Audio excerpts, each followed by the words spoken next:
this was a talk that Evelyn presented at the Utah Snow and Avalanche Workshop, and I found it to be a really interesting talk because I think it can inform what we do with avalanche education in some ways too. But what she was noticing, she was looking at avalanche fatalities in relationship to the number of people that were either traveling by themselves, also the number of people that were going uphill. And let's see. So, you know, I'm going to talk about both of those. I'm going to go through their talk and talk about both first solo travel and then uphill travel and how those things dovetail into our avalanche fatality statistics. So what she was noticing is she looked at the last year and she saw an alarming number of solo avalanche deaths. And so this was last season. We had a fairly low fatality total of 12, but in a number of these avalanche accidents, she saw that people were traveling solo and were killed. And this really jumped out at her, and she started wondering, well, how many people, when we look back at our data, how many people are traveling solo?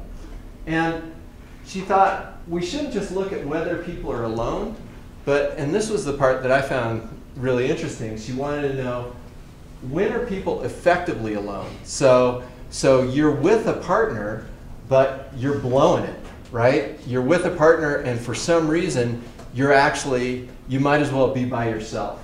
So you either have no partner if you're alone, or the partner can't perform a fast and efficient rescue, and that can be your partner's out of sight, your partner's too far away, you know, maybe they're so far away that they can't respond to the accident well enough, or the partner's caught too, and now you've got 2 people in the avalanche, or 3, or 4. And so I'm going to go through just some examples of these, and they use Utah examples, but I'm going to use some here from Southwest Montana. So the first one, this was a long time ago, it was back in 1992, but this is an example of someone traveling by themselves. This was a mountain lion researcher in Yellowstone National Park, and he triggered a pretty small slide. It was only about 30 feet across. It was about a foot deep, and he was tracking a mountain lion on snowshoes, was tipped over onto his chest, it looked like, and then was pushed down over these several steps and buried down here in the bottom of this gully, and was actually buried with the arms outstretched like that and part of the backpack showing out of the snow. I mean, if anybody was there, you or I or anybody would have just been able to grab that backpack and pull that person out of the snow, but with no one to help, the person died in this avalanche. So it just shows you that if you're by yourself, there's just so little room for any error. This was an example of a slide that Doug and I responded to back in 2009 in the Gravelies. And in this case, it was a group of snowmobilers, and they were all playing around in these meadows and everything, and then one guy was out of sight, went around a corner, went up onto the slope, triggered an avalanche, had an airbag, but did not deploy the airbag, so it's unclear, you know, why, or maybe this avalanche, it was pretty small, didn't drop very far vertically, but the person was caught, carried, and buried, I think down around here, was buried under about 2 feet of snow, had an avalanche beacon on, had a non-deployed airbag, the kind of thing where if someone was watching, it would have been fairly easy to, you know, locate that zone where the person was, but nobody was watching. Everybody was out playing in these meadows, and then at some point, everyone said, hey, where'd that person go? And so they started buzzing around looking for the person, and they came across this avalanche, and by the time they dug the person up, hard to tell exactly how long they were buried, but they were dead. So effectively, this person from an avalanche perspective was snowmobiling by themselves. Another example, this is an example of being too far away. So not being in a very good location, having your partners not in a very good location. This was another avalanche that Doug and I went and investigated. This was up near Flathead Pass in 2001. It's a little blurry, but the person triggered the avalanche way up here and was carried down and buried here and buried with one of their ski tips out of the snow. Pretty good sized avalanche. And I don't know if you're going to be able to see this very well, but I had to put this up here because we were going through the old files, and this was Doug's drawing of the avalanche. So we actually have this avalanche, pretty good size. The person, last scene point was up here. person was buried down here. But here's where the other two people were when the avalanche released, right here and right here. And as this avalanche released, this person didn't know that this zone wasn't going to slide, because you can see it slid on both sides. And both these people just kind of beelined out of the avalanche, and one ended up over here and one ended up over here. Now they decided that one would go out for help, and the other person here put their skins back on. And even if they'd known exactly where to go, it still would have taken some time. I mean, you know how long it takes you to get your pack out, get your skins on, and start walking. They ended up, they had it in their mind that they should go to the last seen point and then go down from the last seen point. Unfortunately, it would have been a better strategy in hindsight to go to the toe of the avalanche debris and work their way up. But they actually put their skins on, skinned up to the last seen point, which they figured took 20 minutes or more, and then worked the debris down and eventually found the person. So again, that person was, because they were so far away, that person was essentially alone. And then I had to show you the precursor to Snowpilot. This was the pit right here. And so this is what Snowpilot used to look like. But it was considerably longer to draw, and also it never got database. So we don't know why it wasn't working so well, but that was a while ago. So here's one more recent, 2014. This was an example of where the partners were caught. So we had 3 people, and they were working their way up into this zone, and the up track goes here. They came across, and they were working their way up here, but they were all in the avalanche path when the avalanche released. And they were all traveling uphill. The avalanche released, they were carried down, and when the avalanche stopped, all 3 of them were within 20 feet of each other. And one person was fully buried, their arms were down, and their head was out, and they couldn't move. Another person, they got just barely their head out enough to breathe, and then one guy had one arm out. And so the one person with one arm out was able to slowly dig themselves out, eventually get their backpack, eventually dig themselves out enough to where they could release their bindings and get to the other people. But by then it was 20 minutes or more. And so you can imagine if either one of his partners had had a compromised airway, they wouldn't have made it. So, and if that person hadn't had their arm out, it's pretty likely that all 3 of them would have died of hypothermia that night. But again, this is just an example where, all 3 of those people were effectively alone. Or I guess the 2 that were buried that had an airway, at least once the one person was digging himself out, they knew they were going to get out eventually. And one of them was pretty badly injured too, as I recall, right, Doug? Yeah. Femur or something? Yeah. Or hip. Yeah. So anyway, we see it here locally, but when Evelyn was looking at the data for the last couple of years, 15, 16, and 16, 17, she found that the total solo deaths, or both traveling by themselves and effectively solo, were about 55% of the people. With an effective partner, that was about 45% of the fatalities. So a lot of the fatalities are occurring when we have partners that are unable to respond. If they went back and looked at the last 8 winners, and there the total solo deaths were 44%. So almost half of the avalanche fatalities are happening with people who are solo or effectively solo. And what this gives us an idea of is how important it is to have an effective partner. And when we talk about avalanche safety gear, we always talk about how you need a beacon, shovel, and a probe. And we also say that you need a partner. But you need not only a partner, but you need an effective partner. And this is something that Evelyn was saying we really need to emphasize probably more in our avalanche education, that you need that effective partner, someone that's going to be able to get to you if you're buried. And that's because we don't have much time. So Evelyn just had a few thoughts about traveling by yourself. One of the things is, if you're traveling by yourself, and I'm sure that many of us in here do, who in here travels by themselves sometimes in the backcountry? Yeah, almost everybody, right? But when you do travel in the backcountry, you have to be 110% sure that you're not going to get caught in an avalanche, because even a small avalanche can have dire consequences. You have to make sure that your up track is safe. You know, no avalanches from above or triggering avalanches from below and adjacent slopes.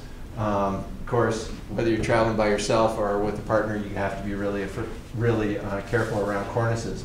And because, as she was emphasizing, even a benign slope can be dangerous if you're traveling by yourself.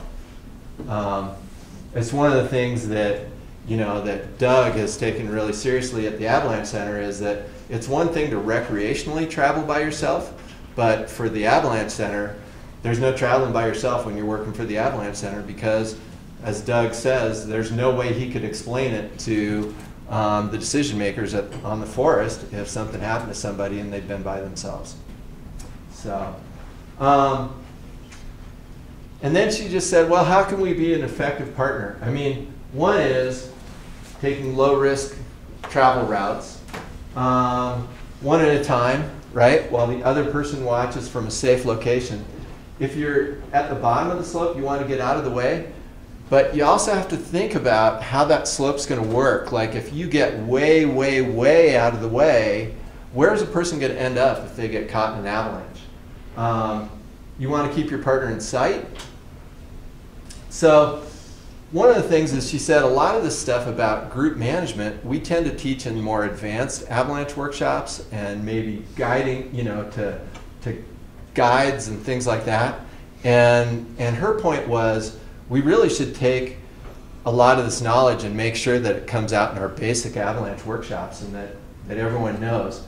She said at the Utah Avalanche Center, they do this pre-trip planning. They talk about, you know, your snowpack, your terrain, your weather, your human actions. And she was suggesting that for terrain, maybe instead of just talking about your aspect and elevation, things like that, that you also talk about, could you or your partner in that terrain end up being alone, either alone or effectively alone. So here's an example from Big Cottonwood Canyon in Utah. And in this avalanche, the people were effective rescuers. There were 3 people, and they entered this slope up high here, came down, and the first 2 people skied this couloir and tucked in under these rocks, so real tight against the rocks, in a place where they could effectively do a rescue. The second person came down and tucked into those rocks as well. The third person triggered a very large avalanche. It was 2 to 4 feet deep, took them down. They ended up down here in these trees, buried a foot under the snow with an open tib-fib fracture. The folks here estimated that they had the person's airway open in about 4 minutes. And the person had already stopped breathing. They gave him a few rescue breaths, and they came back around. So this is a case where they had very little time. If they had been way down out of the way and they had to put skins on to get back to the point, it would have been, you know, a real touch and go for that person. So she used this as an example of your partners being good, effective rescuers. So a few points that she made. Open slopes and chutes. She said, really, you know, you have to think about, when you go out with your partners, that the lead skier is really sort of skiing for the group. So rather than sending the lead skier down and just going, hey man, go all the way to the bottom, dude. It's more like, you know, if you're the lead skier and you're at a slope that breaks over, I mean, I don't know what you guys do with your partners, but if I'm the lead skier, I go down to the breakover, find a safe spot where I can like spot people all the way down. You know, you want to have somebody high enough on the slope so if someone gets buried in an avalanche that you're not all having to walk back up the slope to get to them. She said, you know, if you can do slope cuts, that first person might be doing slope cuts, of course, if they're skilled enough and if it's appropriate for that day. But yeah, finding a safe spot on an upper to mid slope with good visibility of the whole run, or at least the whole pitch that people are going to ski, I think is really important. She emphasized that trees can be tricky, and that in a lot of places where, that are treed are, we sort of think of them as open, but the trees are sort of this two-edged sword where if you have sort of the potential for a deep avalanche and you have open trees, you got to be really careful, because if you got a big slide going through that and you got strained through the trees, of course, that would be bad. The other thing with trees is they inhibit the visibility between partners. And so you want to have, you know, she was saying you want to avoid trees if you have deep persistent instabilities. And even with surface avalanches, you have to worry about hitting trees, tree wells, and losing sight of your partners. And when you're riding in the trees, it might be hard to always keep a visual on your partner, but you can make sure that you're yelling. They called it Marco Polo, create a sound map. If you have your cell phones and you have coverage, you can be talking to each other on the cell if you need to, as long as those are far enough away from your beacon. And if you have some radios, that's a good way to communicate. She talked about on all slopes setting like a boundary fence. A person skis down and says, oh, everyone should ski to one side of that. Try not to go too long to the point where you wouldn't be able to get back to where a victim would be. And another thing that she said is, you know, you might want to figure out how fast it takes you to get your pack off, get your skins on, and get rolling if you think you're actually going to be below where a person could be. Hopefully you won't be. With snowmobiles, you have sort of a two-edged sword here. One is, if you're down below someone and they get caught in an avalanche up above, it takes you absolutely no time to get up to them. I mean, it's just zoom, you're there. But the other hand is, because you're moving so fast, you can be out of sight of your partners just like that. You know, and so I think in a snowmobile group, everyone's got to have a really good idea of what avalanche terrain is and whether or not you're going into avalanche terrain that day. And then if you are going into avalanche terrain, you need to set it up so that you're doing so with a partner, someone who can effect a rescue. And again, you know, you really want to make it a habit to look for your partners, and having some kind of radio system is really helpful. So the bottom line is that 5 out of 10 people were alone over the last 2 winters, and over the last 7 winters, you know, 4.5, you know, 44% were alone or effectively alone. And having an effective partner wouldn't have saved all those people. I mean, some of the people would have died of trauma or other issues, but having an effective partner would have saved many of those people. And so it's just really incumbent on us when we're out in the field to be an effective partner, and it's also incumbent on us when we're teaching avalanche courses to make sure that we emphasize that. So the other thing that she started noticing was that when she looked at things, at these avalanche fatality statistics, was that there was a number of fatalities that were taking place for non-motorized users when they were traveling uphill. So Mark and Evelyn started asking, well, how many people are dying when they're traveling uphill? And so they looked at a bunch of data. They excluded motorized users, so snowmobilers. They excluded heli skiers, etc. They excluded forecasters and patrollers, etc. And they were just focused only on people that were touring in the backcountry. And so backcountry skiers, snowboarders, snowshoers, and hikers, including those that use motorized means for a limited portion of their ascent. In other words, if they're snowmobiling into an area and then they're touring around. And what they found was actually pretty surprising, I think. And that is that about 36% of the folks touring that died in avalanches died while ascending. And she was sort of thinking that that would be more around 10 or 15%, which is kind of off the top of my head. If I had to guess, I would have guessed that number too. So fully over a third of the people are dying going uphill. And that's actually a pretty surprising number to me.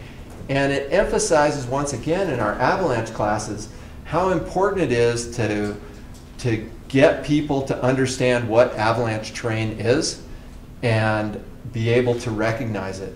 And I think we've seen that again and again in a lot of avalanche fatalities, that the people didn't really necessarily know that they were in avalanche terrain. Let's see, I forget what she said about the cornices, so we'll just skip over. So again, looking back over from the last 7 years or 8 years there. They were looking at uphill travel, about a third folks traveling uphill.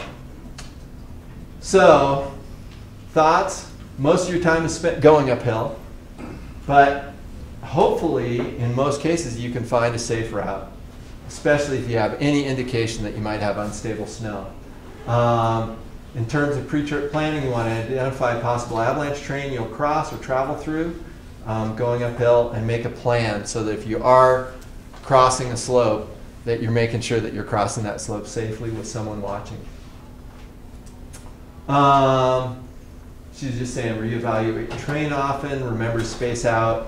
And so again, this education piece, you know, again and again, Evelyn emphasized that for our avalanche education, we really want to emphasize to people how important it is to travel uphill safely. So we often don't talk about that much. So be aware of solo and uphill travel and build this into your avalanche education courses. And that is all she wrote.